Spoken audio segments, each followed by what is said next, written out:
Hello, LEGO fans. It's Chris, aka Playwell AFOL, and today we're going to take a look at the LEGO Creator Taxi, kit number 40468. It's a pretty awesome little kit, and I expect the build to be quite enjoyable. So let's spill out the bags and the instructions and see what's in here. As you can see, there's 2 bags of pieces, as well as 1 dark bluish gray plate that does not come in a bag, the instruction book, and the sticker sheet. This set has a total of 124 pieces, so let's open up the bags and pour them out and get them sorted. Looks like it's going to be a pretty easy build, and when I'm doing it, I will put each page of the instructions in a picture-in-picture up in the upper left corner of the video frame. So let's get everything sorted and get started.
As I finish off the build, I do want to point out that there is a sheet of stickers.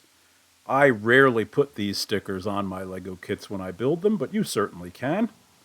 Looks like the taxi rolls around quite nicely. If you want to use the stickers, here's where they go. The yellow taxi signs on the side, the license plate numbers on the front and back, and of course the other stickers on the rooftop sign. That's it. Join us next time for another build video.